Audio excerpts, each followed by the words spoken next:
Hello, everyone. If you are terrified of speaking in public, this is a perfect thing to do because it can't be worse than this. It is so nice meeting everyone. So real quick, I'll just give like a super short background of what you're looking at.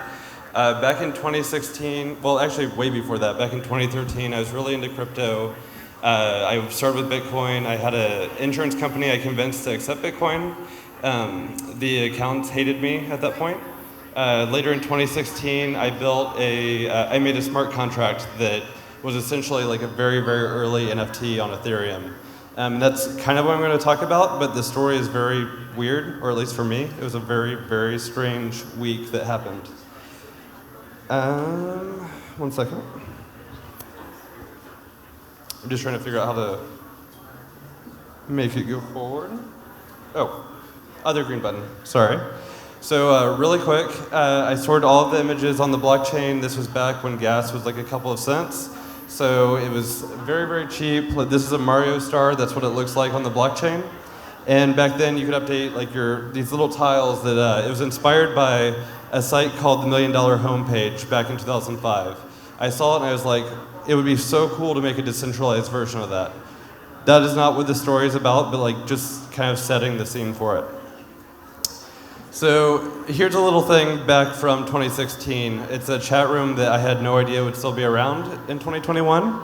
And this is me basically talking to some people. At this time, ETH was about $20.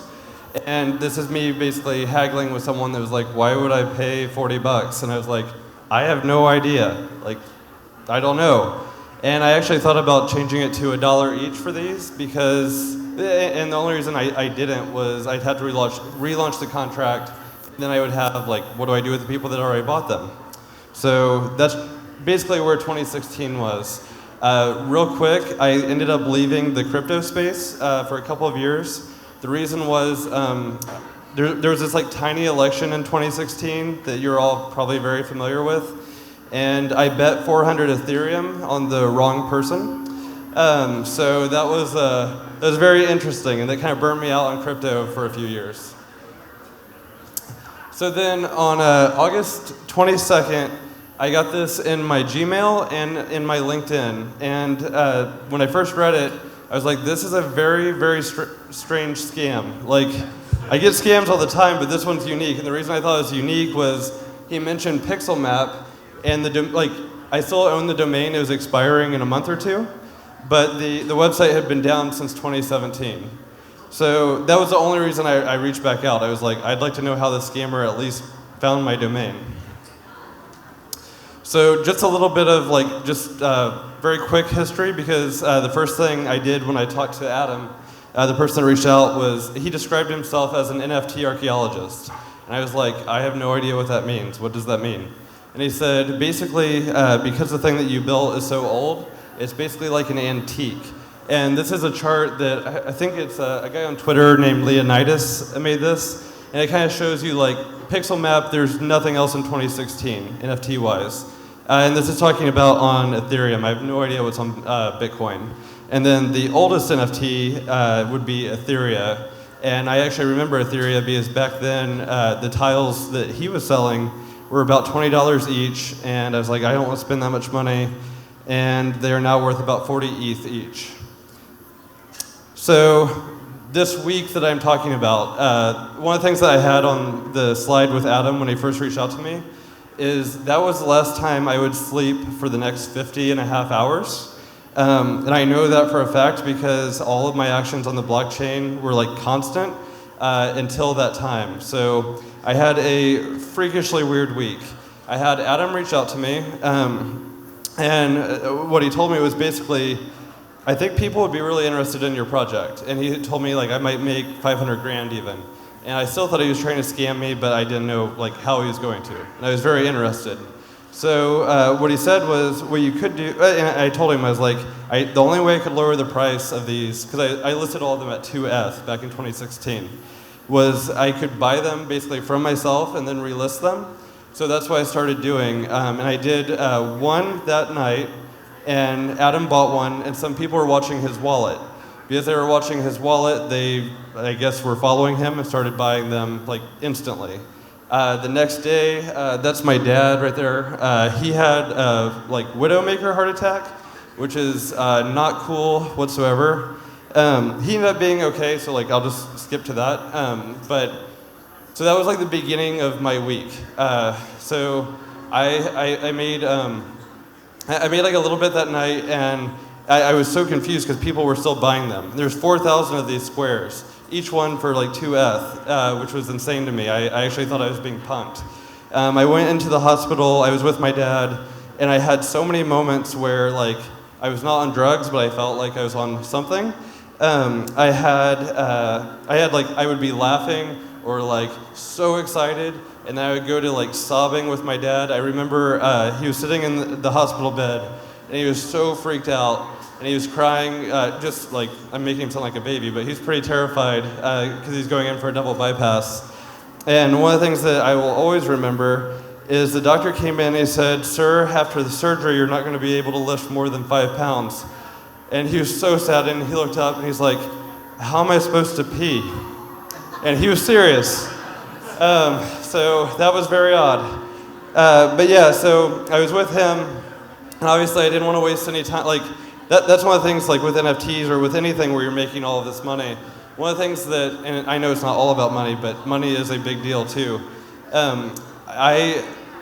It doesn't bring you happiness necessarily. When I was worried about my dad and I was in the hospital, that is the ultimate buzzkill of selling something for lots and lots of money. On a side note, my entire family was vaccinated except for the anti-vaxxer ones, which are not that's a different conversation. But somehow my stepdaughter got COVID the same week, and then she successfully infected all of us, so we also got that too. This is a picture of one of my Ethereum accounts. You can see that little dip right there. That was the 2016 election, which was very depressing. And then a giant sea of me abandoning crypto because I had been very sad about that. And then that was one account of 8 that just went crazy during that 1 week period. I actually reached out to one of the guys that I worked for that I absolutely loved. His name's Mark. He owns infinite car dealerships with these supercars. I was he had a startup. He became rich not randomly. He worked really hard for it. But I was I should call him and see what advice does he have. And he told me, more money, more problems. And if anyone has gone through the same thing, that is extremely true. And one of the things I want to stress. Oh wow, I've been talking a while. One of the things I want to stress is that no amount of money can necessarily change your happiness. There are things that I'm really happy about because I've gotten to meet so many neat people, and I can focus on the things that I want to build. But it hasn't changed. I was happy before all of this happened, and it honestly, I'm not making it up, it has not changed anything there for me. The other thing is, he said, you should also get a Porsche 911 Turbo S, and that was fantastic freaking advice.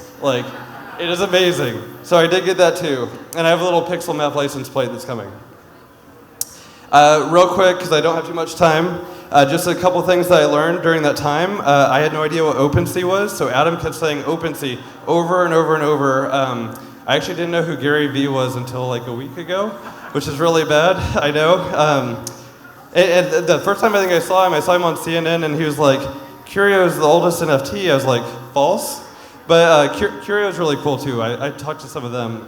But yeah, some of the crazy things that happened. This is a picture of Daryl Morey. It probably looks like he's excited to be the president of the 76ers. That's actually his face because he realized he had this hidden tile on Pixel Map. So what had happened is, real quick, I made a for loop back in 2016, and somehow I forgot that for loops start at 0, not 1, which is insane. I have never done that in my entire life. So there's actually a hidden tile that no one can see, and Daryl is the one that bought that. And I literally tell every single person I meet that story because it's super freaking cool. Except for my math back in 2016, that was not cool. So I only have 30, that was the fastest 10 minutes. I'm so happy it's basically over. But that is a picture of what Pixel Map looks like now. All of those are actually sold. The red means they're sold, but no one has set the image. They haven't set the image because gas prices, it's $200, $300 to set the image. It's insane. This is actually on the NASDAQ tower, which is another insane thing. Like my dad has a dog that he absolutely loved. I put that on the NASDAQ tower because like it was fun. And like I have tons of dachshunds I put on there. And a fun fact, side note, the oldest NFT, which is Etheria, I'm done, but he's also a dachshund lover. So we have that in common. That was a very random thing, but thank you very much.